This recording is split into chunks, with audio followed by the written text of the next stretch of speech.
Здравейте, скъпи приятели! Отново сте с мен Наско в каналът ми BA Computers. В предишният си епизод ви представих дъното Asus Maximus 2 формула от серията ROG, създаден от 2008 година.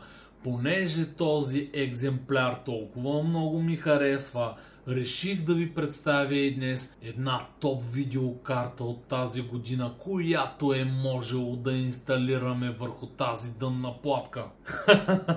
Че дори не е една, ами две. Искам да ви покажа един не по-малко достоен и очарователен компонент, на който да се порадваме. Това е GeForce GTX 280 Assassin's Creed Edition.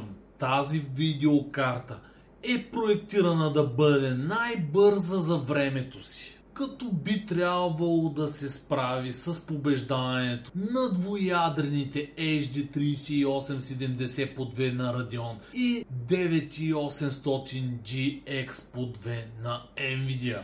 GeForce GTX 280 на Point of View следва референтните стойности на честотите, както и дизайнът на Nvidia. За да дадат допълнителен тласък на продукта си спрямо референтните модели на конкуренцията, те решават да включат в комплекта и безплатно хитовото заглавие от онова време Assassin's Creed.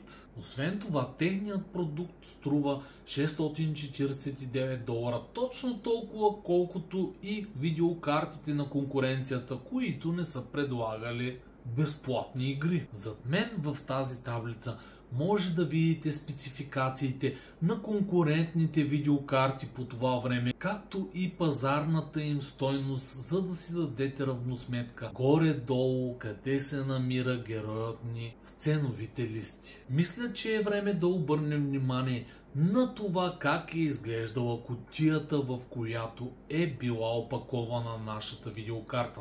Point of View със сигурност са заложили на това клиентът веднага да разбере какъв бонус ще получи, ако закупи техната видеокарта. Което пък малко прави трудно да разбереш каква точно пък е видеокартата в този пакет. От задната страна на кутията на няколко езика е обяснено каква точно е видеокартата, какви са нейните преимущества и защо тя е най-добрата.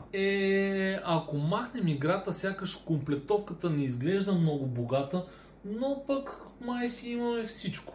С изключение на стикерът, GTX 280 на Point of View е абсолютно еднаква с всички разновидности на видеокартата от конкурентните производители на пазара. Причината е, че за новоиздадените видеокарти от Nvidia забраняват всякакви физически промени по дизайнът им. GTX 280 изисква 2 слота във вашата кутия, което е обичайно за видеокартите от висок клас по това време. Картата е оборудвана с 2 DVI порта и 1 S-видео, което е и най-често срещаната конфигурация за изходи по онова време. Както при почти всички скорошни видеокарти на Nvidia по това време, охладителят им е доста сложна технология.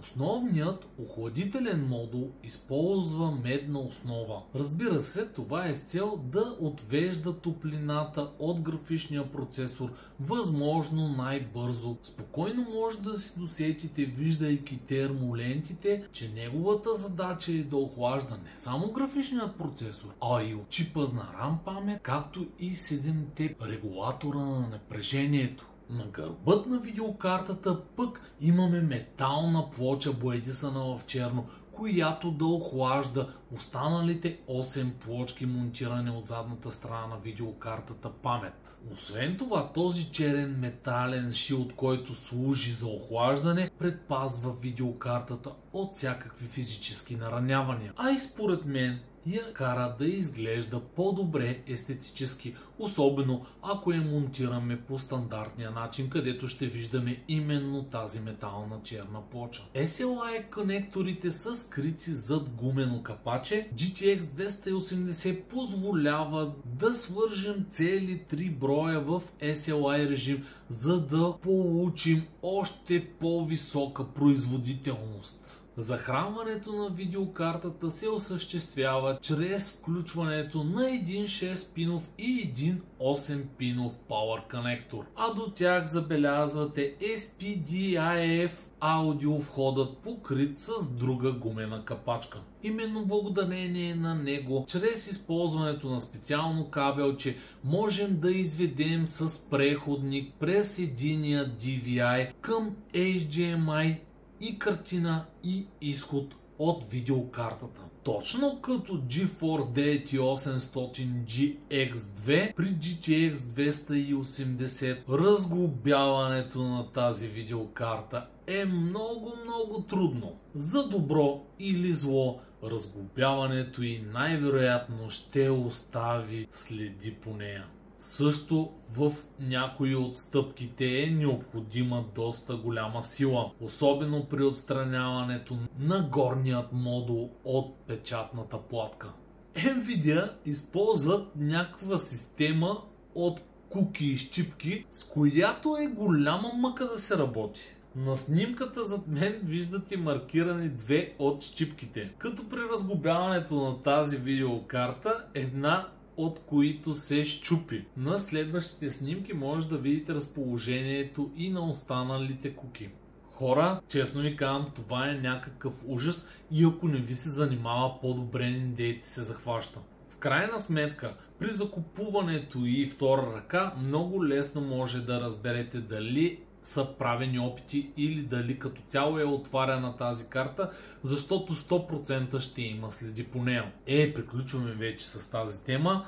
Нека да погледнем малко и любимите ми бенчмаркове. Виждате зад мен, че при почти всички тестове, всички заглавия, GTX 280 на Point of View се справя с едноядрените видеокарти на конкуренцията, като дори в някои игри успява да победи двуядрената GeForce 9800 GX2, за която между другото съм правил ревю в едно предходно видео и ви препоръчвам да го гледате, защото това беше феноменална видеокарта за времето си. Може да видите видеото, което върви зад мен и да го намерите в плейлиста ми, за да си го пуснете. Абсолютно разбираемо, че единствената видеокарта, която винаги е над нашата, е екземпляра GTX 280 на Zotac AMP Edition, която се продава с фабричен оверклок. Ами така е, едните са се откроявали с фабричен оверклок,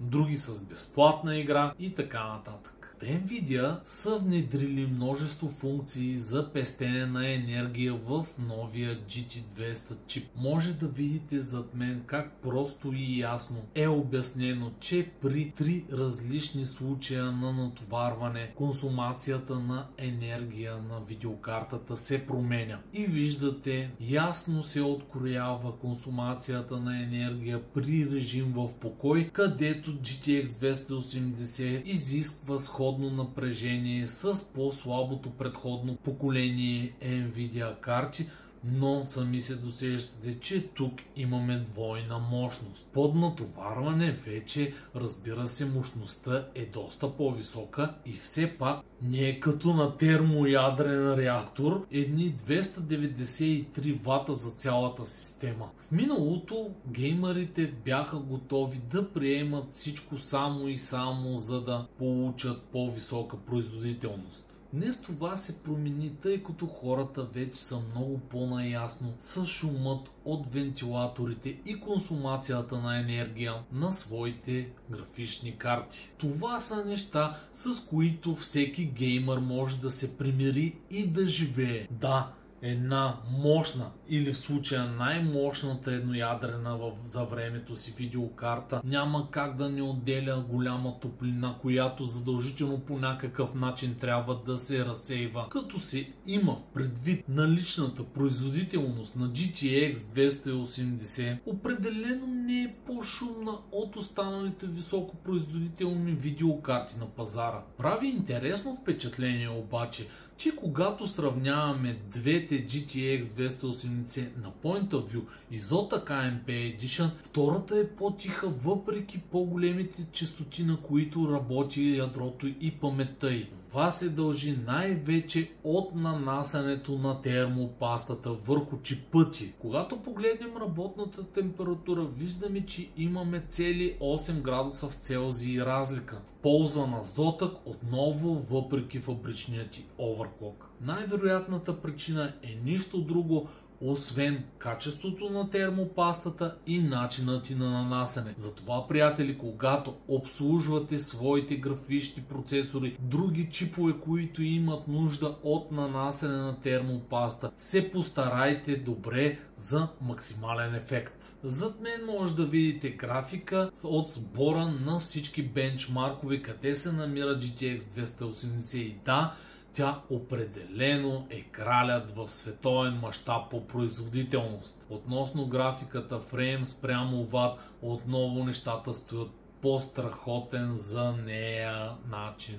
Браво на Nvidia, топа на топа, наистина браво, браво, браво. Тук идва и едно малко по-различно сравнение, а именно фрейм спрямо долар. Тук няма какво да стане, имайки в предвид цената и от $650, която я прави и най-скъпата видеокарта в световен мащаб. Сме на опашката в тази класация, но няма как, хора. Ако искате най-бързата видеокарта в света, винаги трябва да са киха здраво. Разбира се, няма как да мине това ревю без да погледнем и overclock потенциалът. Виждате, че резултатите са впечатляващи и имаме 14% на ядрото нагоре, като достигнахме невероятните 688 МГц, както и 12% на паметта, като достигнахме 1237 МГц. Веднага показвам и работните температури. Изглежда от Nvidia са намерили страхотен баланс между шум и обороти на охлаждането, което заковава при максимално натоварване страхотните 80 градуса, имайки в предвид, че таванът, при който видеокартата може да работи, са цели 105 градуса. Разбира се, тази температура не е препоръчителна. Новите видеокарти на Nvidia GTX 280 са най-бързите видеокарти на света и точка по въпроса. Без съмнение, производителността е впечатляваща, но цената също. Това е и причината тя да се намира на кофти позиция в графиката, където гледаме съотношение производителност-цена. Някои хора обаче искат тази производителност без да им пука за цената, нали знаете? Кефа цена няма. Има и хора, които биха си купили и трички от тях и въобще да ни ги енят, че са затворили $2000 за тях, защото ще са първи в бенчмарк тестовете. Освен това, от Nvidia са свършили чудесна работа, намалявайки консумацията в режим на покой, а вентилаторът пък е по-тих от другите висок клас видеокарти на конкуренцията. Похвала и за Point of View, че са включили безплатна и Assassin's Creed, която между другото е излезнала не много отдавна от пускането на GTX 280 и се превърна наистина в топ заглавия световен мащаб. Това беше от днес за вас, скъпи приятели. Надявам се да ви е харесало и това ревю, и ако е така, моля, оставете по един лайк, абонирайте се за канала, защото това много ми помага. До нови срещи! Чао!